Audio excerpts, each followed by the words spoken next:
yahdihillahu fala mudilla lahu wa may yudlilhu fala hadiya lahu. Asyhadu an la ilaha illallah wahdahu la syarika lah wa asyhadu anna Muhammadan abduhu wa rasuluh. Amma ba'd. Dina waqtos ayeuna urang sobi ngaguar perkawis bab isyarat telunjuk pada saat duduk tasyahud. Atanapi hadis mengingatkan perkawis ngagerak-gerakeun curug nalika saling tasyahud. Kalabat hadis-hadis anu mengingatkan curugna henteu digerak-gerak alias mencekap diangkat. Ikhwati iman rahimakumullah, hadis tentang isyarat telunjuk pada waktu duduk tasyahud adalah hadis fi'li atau fi'liyah yang mengingatkan praktek sholat Nabi. Dalam hal ini ada beberapa keterangan disimpulkan para ulama nalika saling tasyahud pada tasyahud awal pada tasyahud akhir. Ieu teh dumasar dina sababaraha hadis kami disimpulkeun mah aya 3 pendapat. Anu kahiji, pertama berisyarat tanpa kepalan tangan dan tanpa tahrikus sababah atau menggerakkan telunjuk. Hadisna orang coba langsung awas, hadis riwayat Imam Ahmad kali Imam Muslim. Ani Ibnu Umar qala kana Rasulullah sallallahu alaihi wasallam idza jalasa fis sholati wada'a yadayhi 'ala rukbatayhi wa rafa'a usbu'ahul yumna allati talil ibhama fada'a biha wa yadahul yusra 'ala rukbatihi basiqaha 'alaiha.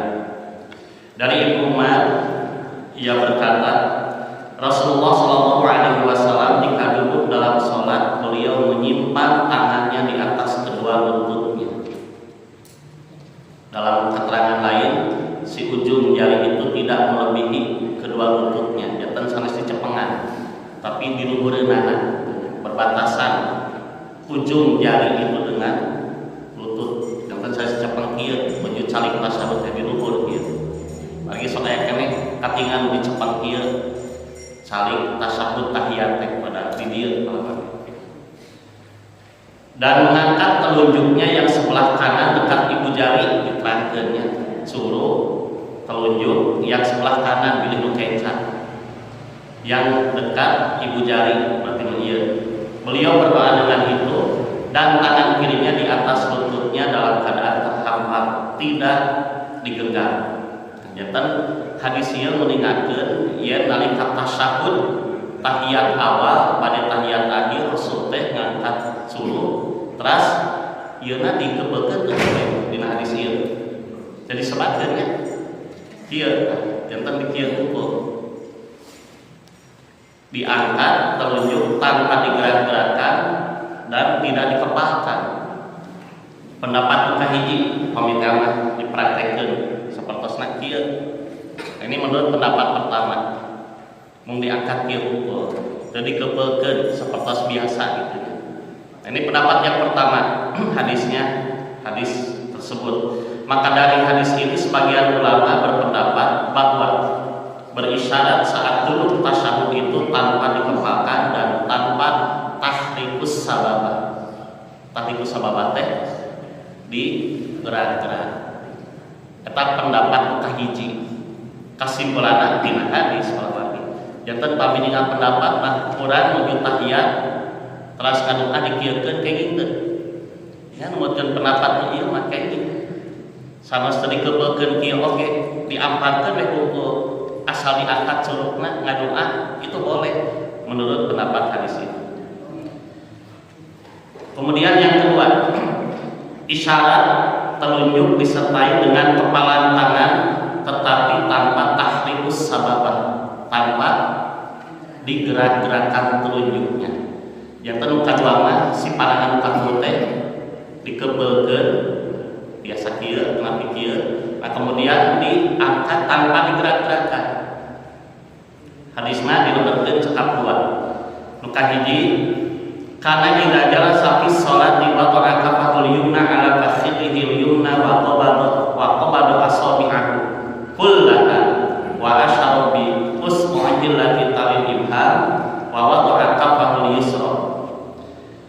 para sahabat Rasulullah apabila duduk dalam sholat, beliau menyimpan tangan kanannya di atas paha kanannya dan beliau menggenggamkan jari-jari dan berisyarat dengan telunjuk dan menyimpan tangan kirinya. Eta hadis riwayat Ahmad, Muslim, An-Nasa'i. Nu kadua urang langsung. An Abdillah bin Zubairi annahu dzakara anna Nabiyya sallallahu alaihi wasallam kana yushiru bi usbu'ihi idza da'a wa la yuharrikuha. Dari Abdullah bin Zubair, sesungguhnya ia menerangkan bahwa Nabi sallallahu alaihi wasallam berisyarat dengan telunjuknya apabila berdoa ketika tahiyat, pada tahiyat awal, pada tahiyat akhir, dan tidak menggerak-gerakannya. Itu riwayat An-Nasa'i sareng Abu Dawud. Cekap tina dua hadis ieu kalau nyimpulkeun saur pendapat nu kadua. Ieu didugikeun lah pendapatna di waktu iman. Bahwa kata para ulama dari dua hadis ini berisyarat ketika tahiyat itu posisi tangan pami tadi manu kahiji teu dikebeulkeun, dikieulkeun asal diangkat suruh nu paling tangan paling kiwa. Paling tangannya lemesna. Tahu pami pendapat kadua mah dikebeulkeun gitu. Sapertos kieu atawa kieu. Kemudian diangkat si curugna. Diangkat bahkan dijelaskeun cenah digerak-gerakkeun. Tidak, wala yuharrikuha di hadis nu kadua, tidak digerak-gerakkan. Dari mulai beliau duduk sampai terakhir membaca doa tasyahud, baik tasyahud awal atau akhir, Nabi hanya mengangkat telunjuknya tanpa kalimat lagi wala yuharrikuha, tanpa atau tidak menggerak-gerakkannya. Berarti menurut pendapat kedua, upami urang salat tahiyat awal tapi akhir cekap dikebeulkeun paruh diangkat, seperti itulah salat Nabi. Nah, itu pendapat Bapak Ibunya.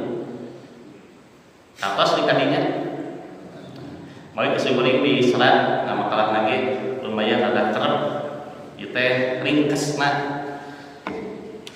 tah nu katilu sampai nu katilu ieu sami sareng sadayana oge pendapat, tapi pendapat-pendapat itu harus didasari sumber keterangan hadis yang valid, yang sahih, kemudian kredibel rawi-rawinya dan bisa diamalkan.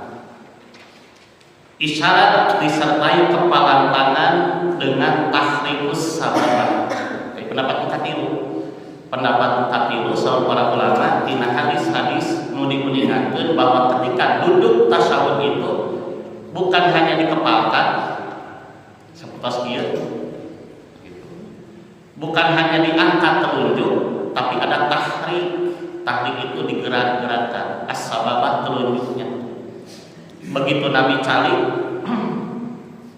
teras ngaduna disimpan, lajeng digerak-gerakkan dengan berdoa. Nah, di mana ieu teh?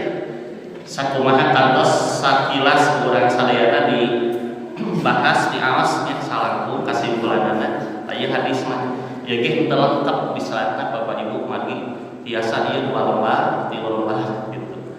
Tapi intina hadisna teh panjang. Berdasarkan hadis Wa'il bin Hujr. Nah, Wa'il bin Hujr beliau adalah sahabat Nabi yang berasal dari Yaman. Yaman aya keneh Bapak Ibu. Sabaraha tebihna, sabaraha kilometer di Mekah ka Yaman. Tapi di Madinah. Bangawe tinggalnya di Google Map. Atau di Google, di satelit. Itu ribuan kilometer. Sanes di dieu ka Bandung, ka Garut, ka Tasik, sanes Jawa Barat, Jawa Tengah, sanes mentas pulau, mentas negara. Wa'il itu jauh datang dari Yaman hanya untuk melihat sholat Nabi. Aku sakit heula Bapak Ibu. Bagaimana kekuatan hadis ini sehingga kita dapat mengamalkan dengan yakin, seyakin-yakinnya, tanpa menafikan pendapat pertama dan kedua. Sekali lagi tetap kurang mengingat bahwa sholat itu tadi berbeda-beda. Kangenan pami ka Mekah banyak banyak. Kantos bu haji ka Mekah sholat kan lebih di urang sakit sakitan sholat pami ningal ka Masjidil Haram sholat di Mekah rupa-rupa. Tah sanes lebih tantos ari aya dalil anu sahih mah eta nu bahaya rupa-rupa tapi teu aya keteranganna. Nah, kita lihat pendapat yang ketiga ini berasal atau berdasarkan sumber sahabat Wa'il yang beliau jauh dari Yaman datang kepada Rasulullah SAW di Madinah hanya untuk melihat bagaimana sholat Nabi.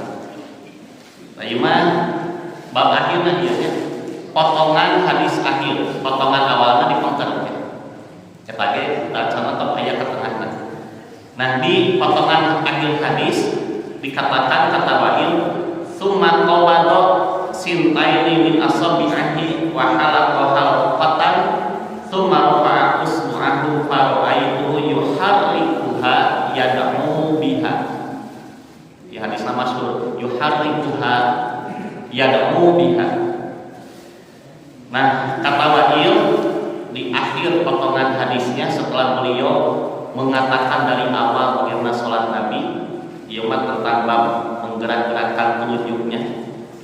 Lalu beliau Nabi maksudnya menggenggam dua jarinya, dia dan membuat lingkaran, membalikan dulu, kemudian mengangkat telunjuknya. Seperti kira-kira tuh, di dia. Membuat lingkaran, menggenggam dua jarinya, itu membuat lingkaran, kemudian mengangkat telunjuknya.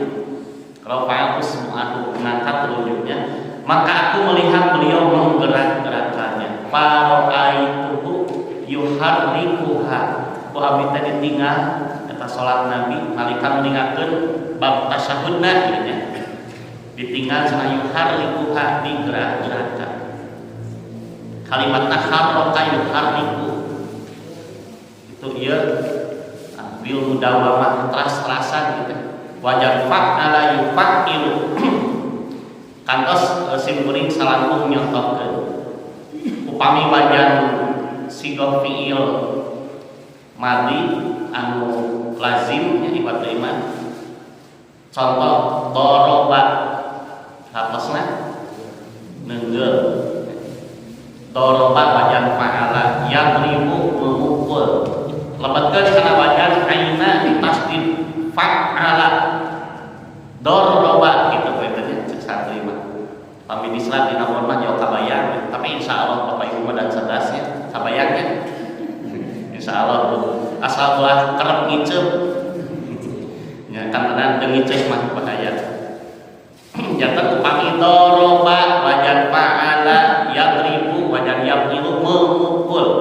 Ana adribu saya memukul, wa yadribu dia memukul. Sakali ngecekal. Tapi wajan fa'ala yufa'ilu doroba yudoribu neungeulna teh sanes sakali. Kalau baginya kumaha? Oh, teras-terasan. Mun ceuk urang mah naon?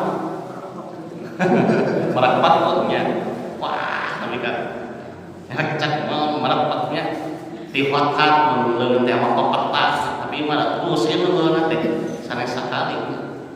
Nah itulah uniknya, hebatnya bahasa Arabnya seperti itu. Sanes aya video, aya YouTube, pamidi nama, dan direkam, tapi beginilah kesimpulan para ulama dari redaksi hadis yang teliti yang jadi jantan yuharrikuha upami haroka yahrikumah hanya cukup satu kali penggerakan nanti yuharroka yuharriku terus beliau menggerak-gerakannya.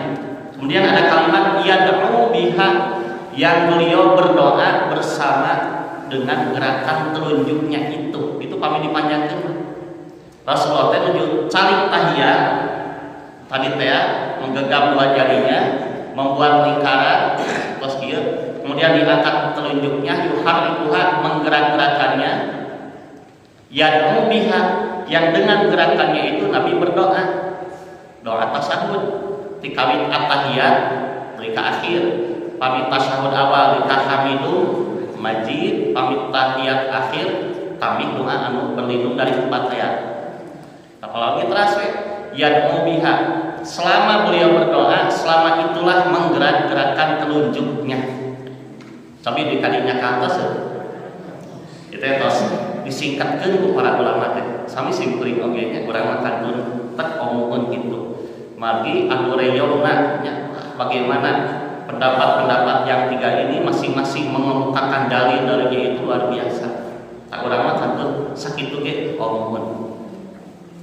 Nah, inilah hadis yang riwayatnya tidak bersumber dari banyak sahabat, dari Wa'il Sajawi, tapi Sajawi mungkin tiap sudah itu. Nah, oleh karena itu ada ulama yang mengatakan hadis ini dhaif. Gitu. Kayaknya memang sebenarnya hadis lagi gharib ya. Muhidi sahabat. Kemudian yang kedua ada kecacatan nanti di belakang ada rawi yang dianggap dhaif oleh sebagian ulama yang berpendapat tidak digerak-gerakkan, tapi berarti yang kumaha bantahan ulama yang mengatakan justru hadis ini sahih. Nah, ini riwayat Imam Ahmad, kemudian An-Nasa'i, kemudian Ibnu Khuzaimah dan Ibnu Hibban. Sanes dina hiji kitab hadis ieu seueur riwayat ieu teh ku para ulama disimpen. Taeta nu pokok nama tilu, tak urang pada milih nu mana ieu. Bapak Ibu, upami salangkung di katilu ieu, pami urang bade tasyahud, tasujud, salik, tasyahud awal. Bade nyandak nu kahiji cekap diangkat surut pungkul, ieu teu dikepeulkeun, mangga kitu akhirna. Bade urang dikepeulkeun, ieu teu digerak-gerakkeun, silahkan. Mau mengambil yang ketiga pun dikepeulkeun, digerak-gerakkeun, oke. Tiluanana oke. Kanan kiri oke, baiknya kayak hadisna. Upami salangkung mah geus. Tapi kita memerlukan dalil yang bisa menerangkan hadis yang begitu kuat sehingga apa yang diamalkan sesuai dengan bukan kebiasaan, bukan pendapat, bukan karena lumrah orang banyak melakukan itu, tapi berdasarkan hadis yang betul-betul valid, yang sahih, kredibel, rawi-rawinya bisa dipercaya. Ya, ayat cacat sama lamun cacat berarti diragukan ya. Laras itu Nabi sholat takbir. Nah, begitu. Nah, menurut ulama hadis ini tidak dhaif, hadis katilu yang menjelaskan bahwa Nabi mengepalkan dua jarinya, membuat lingkaran dan menggerak-gerakkan. Ayat ngadhaifkeun kayak dipengket alasan namanya. Nah, kata para ulama yang berpendapat digerak-gerakkan dengan dikepalkan itu hadis ini sahih.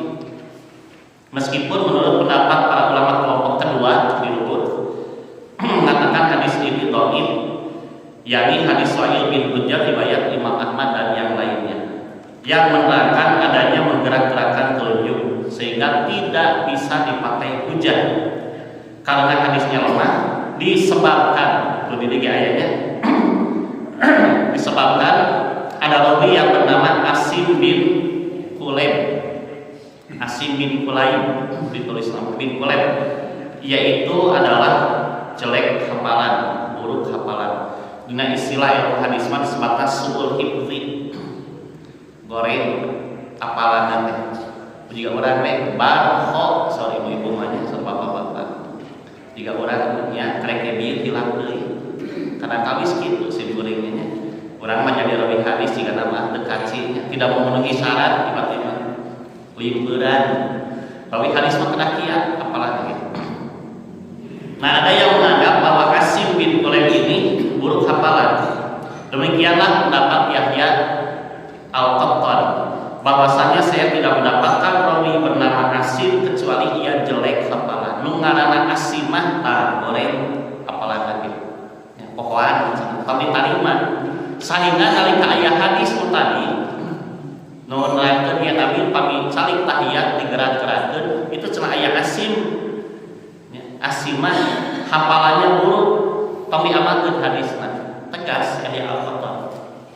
Ayo ngabantah hadis katilu tiba-tiba bahwa yang menggerak-gerakkan telunjuk ketika tasyahud ada rawi yang dhaif namanya Asim, dia buruk hafalan. Saya membantah tentang hadis ketiga. Itu dalam kitab Mizanul I'tidal. Mizanul I'tidal teh kitab hadis nu meningatkeun ngeunaan rawi hadis. Ditambah dengan keterangan Ibnu Al-Madini. Yahya Al-Madini tinggal di dia. Al-Madini meningatkeun la yuhtaju biman farada bihi, tidak bisa dipakai hujah bila meriwayatkan sendirian. Hadisna mung tisaburan. Taparun cuma menyendiri.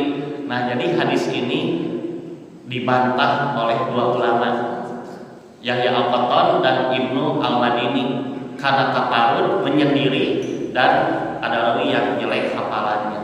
Jadi cenah tong diamalkeun ngagerak-gerakkeun mah gitu. Karena yang meriwayatkan hadisnya cacat secara hafalan.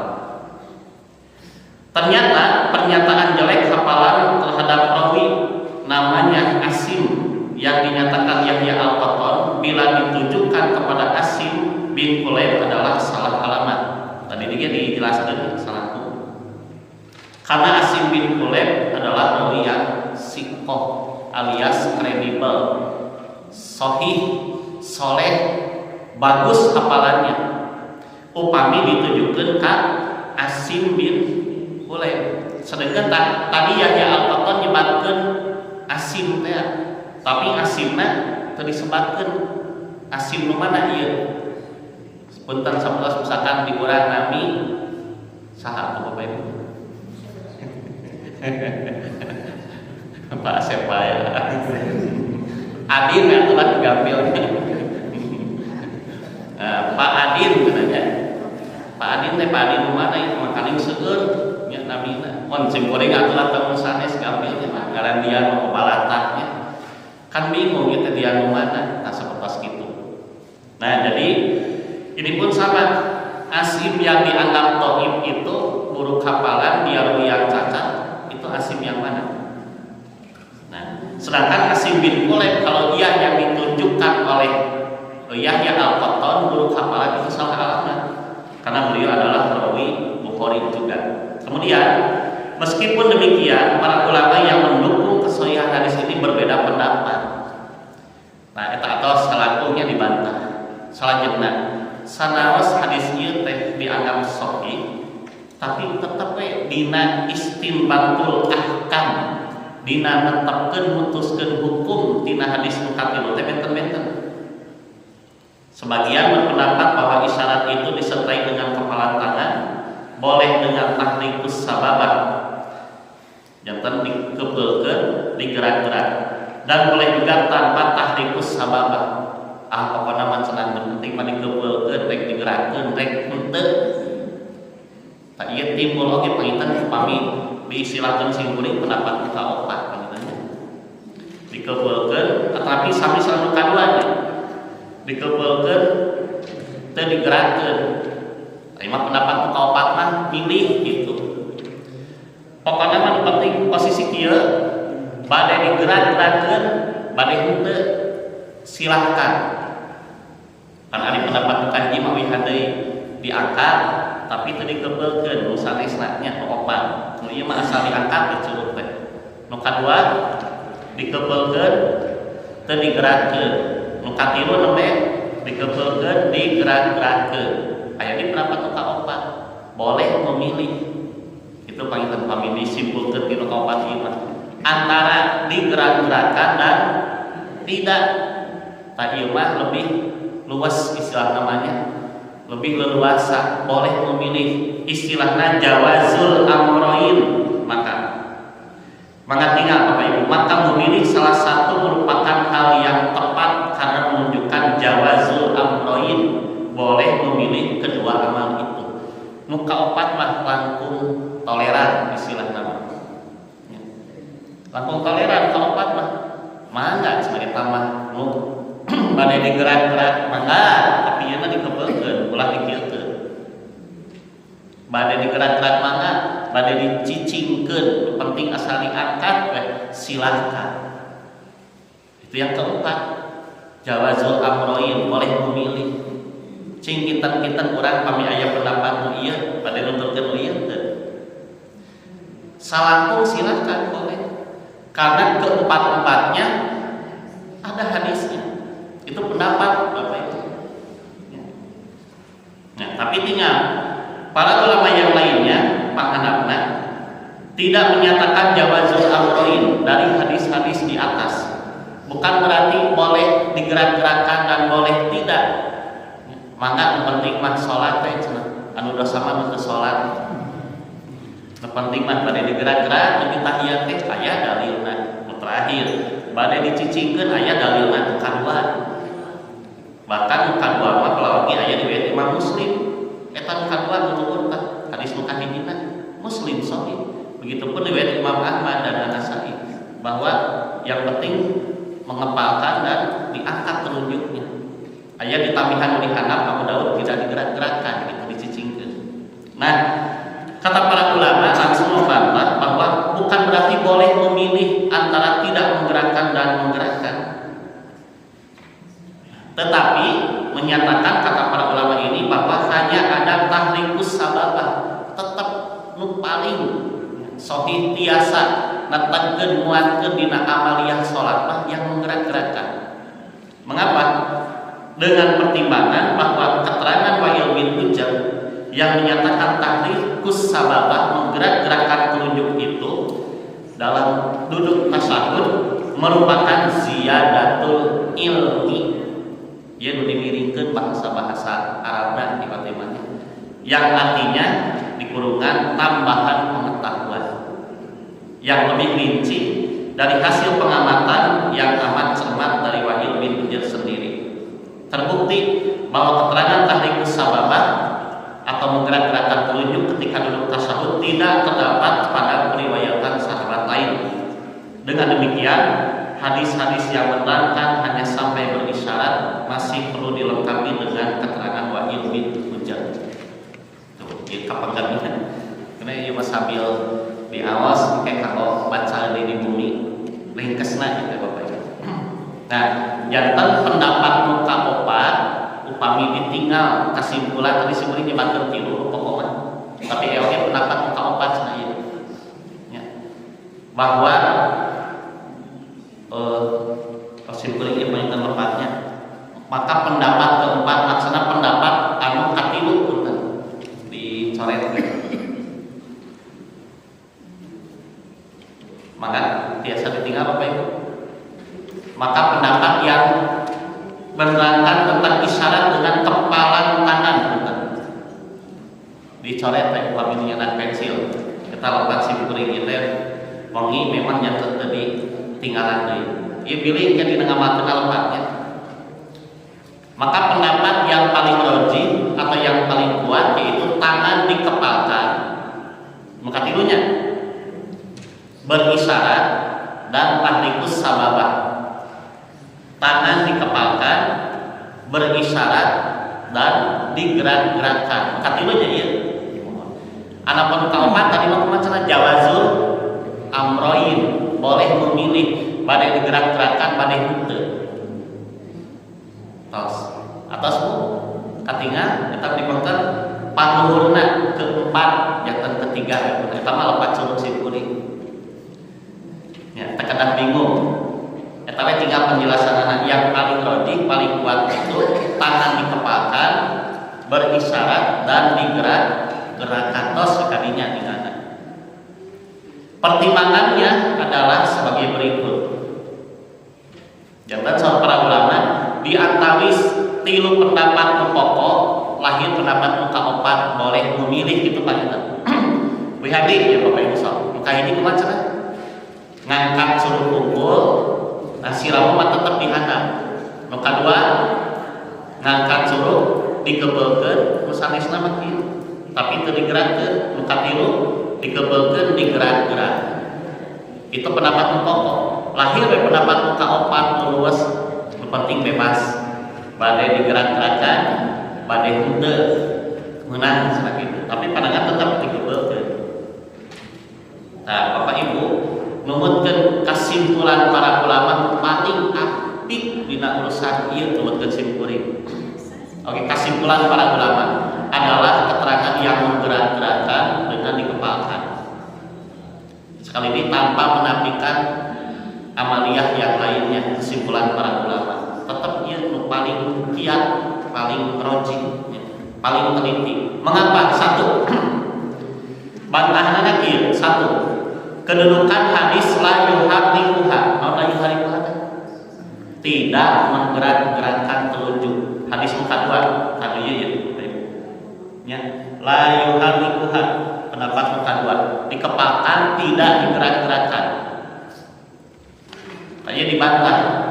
Pada riwayat-riwayat itu terdapat keterangan sahabat bahwa Rasulullah ketika berisyarat la yuharrikuha, beliau tidak digerak-gerakkan, jadi cicing gitu. Begitu calik teh at-tahiyatu lillah was-shalawatu wat-thayyibat, atau fi at-tahiyatu mubarakatus shalawatu thayyibatu lillah terus. Nah, pada hadis ini atau hadis di atas secara jelas menyalahi keterangan Wa'il bin Hujr. Itu secara redaksi hadis. Jadi hadis yang mengingatkan teu digerak-gerakkeun itu menyalahi hadis Wa'il yang menerangkan saya melihat Rasulullah menggerak-gerakkan telunjuknya. Bapak Ibu katingannya dina hadis dipayung di dia. Upami dina hadis nu ieu mah tadi kan dipotong bentarnya nu ieu mah pagi teh tercekap upami dilebetkeun sadayangan tak kanggo ninggalna mah di dieu di handap aya kesimpulan di kanolan la anzuranna di hadis awalna sungguh benar-benar aku melihat bagaimana Nabi sholat gitu. Jantan mekahiji dibantah para ulama bahwa ketika duduk tasyahud tidak menggerak-gerakkan itu bertentangan dengan hadis Wa'il bin Hujr yang menyatakan sungguh aku melihat langsung bagaimana Nabi sholat. Eta hijinya tina redaksi hadis tina matan hadis tepih tiaman dan saukur bade nongkon sholat bahasa urang tawajud sholatnya maksana merhatoskeun cing ari sholatnya juga kumaha nyaha begitu sumping ka Madinah ditinggal pas menuju sholatna maksudnya kumaha diterangkeun ti awal di awal mah tadi hadis nala anzurna awalna teh akhirna ieu teh dipayun tadi apa itu tahiyat akhirna mah tadi awalnya saya betul-betul melihat bagaimana Rasulullah sholat.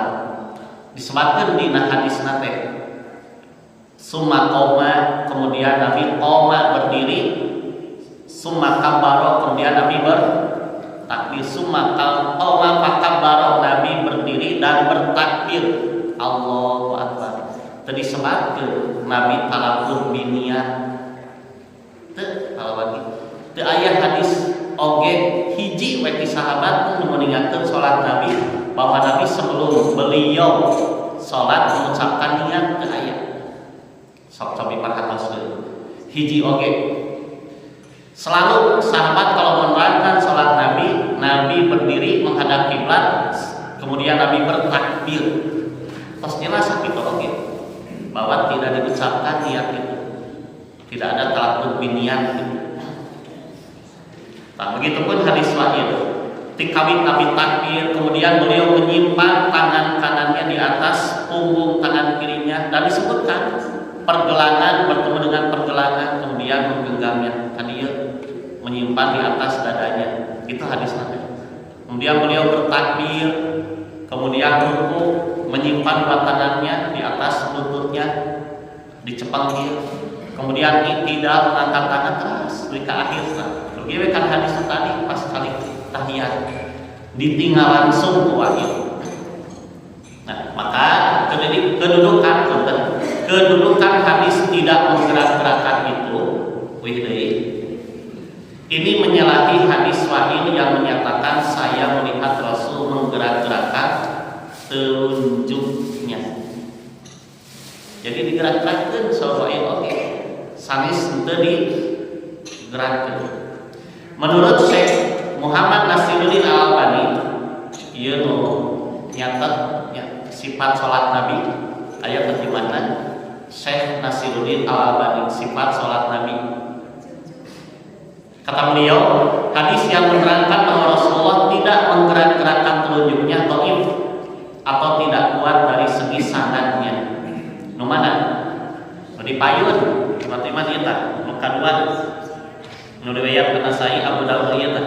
Nabi berisyarat dengan telunjuknya apabila duduk tasyahud dan tidak menggerak-gerakkannya. Oh iya. Tambihan tidak menggerak-gerakkannya maka dikritik oleh Syekh Nasiruddin Al-Albani. Beliau adalah seorang ahli naqd, istilah namanya kritikus hadis. Janten dina ilmu hadis mah aya ilmu jarh sareng ta'dil. Ilmu jarh sok disebut jarah, sanes jarah kamatan. Jarah itu untuk menjelekkan, mencacatkan, menganggap cacat, dan ta'dil itu menganggap soleh, sahih, kuat. Sanes sok nganilai batur, sanes soleh sareng teu sanes, tapi memang diparentah dina urusan bab hadis mah kan tengah apik gitu. Ketika ada orang yang suka berdusta, jelek hafalan, banyak orang yang dianggap benar, ah si mah pintar, si mah soleh, rajin sholat, sok tarimah hadisna, kan dosa bae. Ya, aya jalmi anu taradaek ibadah nepikeun hadis, sebetulnya itu satu kesalahan fatal. Apalagi orang yang jelas-jelas berdusta, tidak boleh. Sabab ieu mah kamu ngamalkeun dina ibadah. Nah, hadis nu ningakeun tidak menggerak-gerakkan telunjuk ketika tasyahud, kata para ulama pengkritik hadis, contohkeun we di hiji Syekh Nasiruddin Al-Albani, hadisnya dhaif. Kenapa? Karena pada sanadnya ada dua rawi. Janten pami ditulis Bapak Ibunya tihana riwayat tadi Abu Daud yang oge nu sanesna itu ada rawi satu saja dengan Muhammad bin Ajlan. Di Mizanul I'tidal disebutkan bahwa ia adalah sayyul hifzi, buruk hafalan. Nah, ini jelas diterangkan, tidak ada yang membantah para ulama yang lain bahwa ketika duduk tasyahud si telunjuk tidak digerak-gerakkan, hadisnya dhaif, lemah. Kenapa? Karena yang membawa beritanya orang yang jelek hafalan, yang namanya Muhammad bin Ajlan. Dia dibantah para ulama, memang iya betul. Nah, kemudian yang kedua Hajjaj bin Muhammad. Siapa Hajjaj bin Muhammad? Dia adalah seorang rawi yang mukhtalif, dalam tanda kurung ikut barho wae berantainya apa itu naon cenah ngaji teh tadi teh pokona mah salat yang penting mah urang mah asal ngadoa we ka Allah cetusan ya. Saat pamit tadi sih kuring teu ngaralannya, maka pendapat keempat kan Bapak Ibu bahaya tah upami kuring teu diralat langsung bentarnya ya, memang deui kana dawangi ngetik teh itu bisa jadi pengamalan benten. Maka we cenah pokona nu penting mah salat we nu dosa mah tara salat cetusan oge. Oh gitu Ibu, mun batin penting mah salat we nya mohon sok da pami nyimpulkeun we di pangosang itu kumaha. Bahaya ieu itu. Sedangkan anu diduikeun ku sim kuring tadi mun eta mah potongannya. Potongan eta mah. Nu penting mah salat we rek salat. Rek teu salat nu penting mah salat. Nu dosa mah nu teu salat. Padahal itu potongan cariusan sim kuring bukan kesimpulan. Tak sapertos kitu. Upami urang buruk hafalan, apalagi pikun mah bahaya. Dina urusan hadis mah. Nah, orang yang membawa berita bahwa Nabi ketika sholat itu tidak menggerakkan telunjuknya ketika duduk tasyahud asal diangkat, itu rawinya buruk hafalan yang seorang pikun. Sing orang yang percaya kan pikun. Nah gitu, itu kesimpulan simpel gitu ya. Tanggung jemaah anu pikun duluhur we tanu saurang Muhammad bin Ajlan limbeurah pada percatan wah. Wah, cek urang teh wah salah.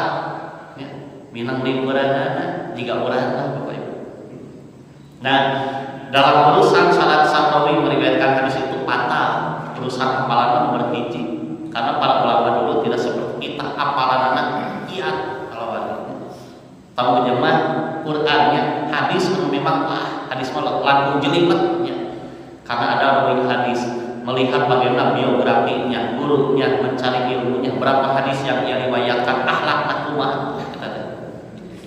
Nah, ku Kusakitu ge tiasa katingalnya yen hadis mengingatkan tidak menggerakkan telunjuk ketika duduk tasyahud, hadisnya dhaif.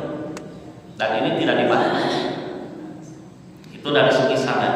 Di samping itu secara matan, kedua matan teh isi hadis, non memang sanad hadisna dikritik. Yang kedua secara matan kalimat wala yuhadithu yang artinya tidak menggerak-gerakkan telunjuk pada hadis Abdullah bin Zubair nu dipayun ya.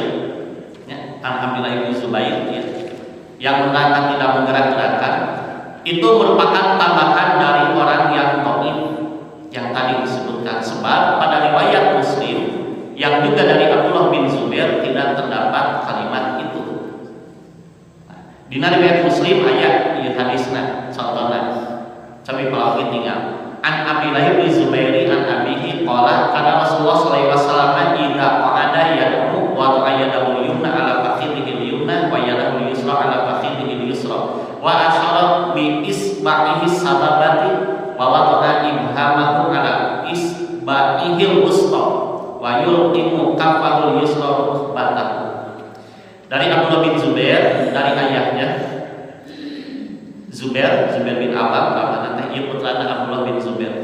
Kata beliau Rasulullah apabila duduk berdoa, beliau menempatkan tangan kanannya di atas paha kanan dan tangannya yang kiri di atas paha kiri, dan beliau berisyarat dengan jari telunjuknya serta menempatkan ibu jari pada jari tengah dan menaruh telapak tangan kiri pada lutut. Ayat kalimat tidak menggerak-gerakkan tadi ini. Ayat menyebatkan berisyarat. Tidak disebutkan beliau tidak menggerak-gerakkan. Nah, itu Bapak Ibu inti nama jantan kesimpulanana yang tidak menggerak-gerakkan itu justru dibantah oleh para pengkritik hadis bahwa dhaif tidak menggerak-gerakkan itu. Memami hadis yang menjelaskan yuharikuhan kadua kumata ari menggerak-gerak da ari meninggalkan tidak menggerak-gerakkan mah nu dipayun tadi dhaif hadis. Kumaha upami menggerak-gerakkeun tinggal di dia para ulama bahwa hadis wahil yang menerangkan telunjuk digerak-gerakkan ketika tasyahud sebagai hadis dhaif karena pada sanadnya ada Rawi bin Asim bin Kulaib. Nah ini dibantah oleh para ulama. Tentang kieu. Para ulama meninggalkan menuju tasyahud mah justru kedah dicicingkeun, ulah digerak-gerakkeun. Sabab hadis meninggalkan digerak-gerakkeun mah dhaif cenah tadi teh saur Yahya Al-Qattan aya panjang ya Bapak Ibu. Tinggal diangkat. Yahya Al-Qattan berkata, ieu sami ahli pengkritik hadis. Biasa dalil namun selanjutnya teh nya rawi kitu buruk hafalan naon kitu Bapak Ibu lah. Nya milih anu rada puyeng tadi dia koncina memahami hadis mah upami waktos anu luasa mah insyaallah nya tiasa sakedik gitu. Mungkin dina kesimpulan didugikeun deui da ieu mah atos bab ieu mah salasa mah urang makan atos ngamalkeun mung ieu mah langkung ngiatkeun ilmu tos katampi. Sareng urang biasanya kesimpulan mana nu kiat. Sok tinggal ieu. Yahya Al-Qattan berkata, aku tidak mendapatkan seorang pun rawi yang bernama Asim kecuali aku mendapatkannya buruk hafalan. Kata Ibnu Al-Madini, Asim tidak dapat dipakai hujah jika menyendiri dalam meriwayatkan hadis. Asim dia tadi tafarud menyendiri. Itu dalam Mizanul I'tidal. Sementara para ulama lain menganggap Asim itu rawi yang sikoh alias kredibel. Bahkan Saud Ibnu Ma'in mah kuat. Saud An-Nasa'i sikoh, Saud Ibnu Hatim Asim teh soleh. Jadi kesimpulan ulama musanes mah justru Asim teh jalmi anu soleh, anu sae hafalan teh. Nah, atuh sawu Yahya Al-Qattan mah rawi yang dhaif gitu. Ternyata ya tinggal di dia. Berdasarkan keterangan di atas, sebenarnya tidak ada seorang pun yang mendhaifkan Asim bin Kulaib secara jelas dan tegas. Penilaian Yahya Al-Qattan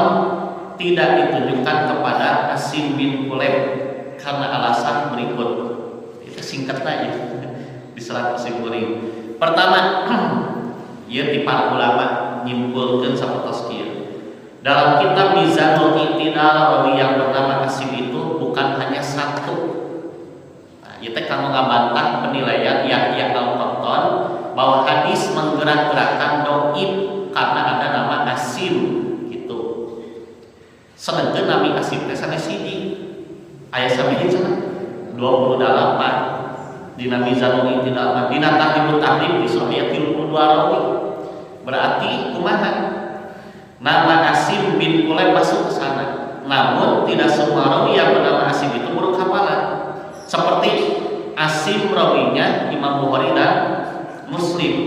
Karena Asim yang dinilai oleh buruk hafalannya oleh Imam Yahya Al-Qattan. Menurut Yahya Al-Qattan itu Asim yang mana? Jangan kieu. Tadi tes Yahya Al-Qattan teh Asim teh dhaif. Patalasanana Asim nu mana? Teu dijelaskeun. Pokona mah si Asim teh cenah buruk hafalan. Saya tidak mendapatkan rawi yang bernama Asim kecuali dia buruk hafalan. Patalasanana Asim nu mana? Teu disematkeun. Sabab aya Asim anu justru cerdas, soleh, bisa dipercaya, yaitu Asim bin Kulaib rawinya Imam Bukhari. Kedua, setelah diteliti terhadap kitab Mizanul I'tidal didapatkan bahwa perkataan Yahya Al-Qattan ketika membahas rawi Asim adalah Asim bin Abun Najud. Nah, iya. Asim bin Abi Najud. Lalu disebut Yahya Al-Qattan. Bukan dalam pembahasan Asim bin Kulaib. Nah, itu iman-iman. Jadi yang dimaksud Asim oleh Yahya Al-Qattan itu adalah Asim bin Abi Najud sanes Asim bin Kulaib. Sedangkan hadis nu meninggalkeun dina duduk tasahud digerak-gerakkeun teh itu Asim bin Kulaib eta teh. Kitu. Ari Yahya Al-Qattan menyebutkan Asim cenah dhaif, maksudna sanes Asim bin Kulaib eta tapi Asim bin Abi Najud. Berarti bantahan terhadap Yahya Al-Qattan itu mengena. Yen salah sasaran itu paitan salah para ulama sanes teh.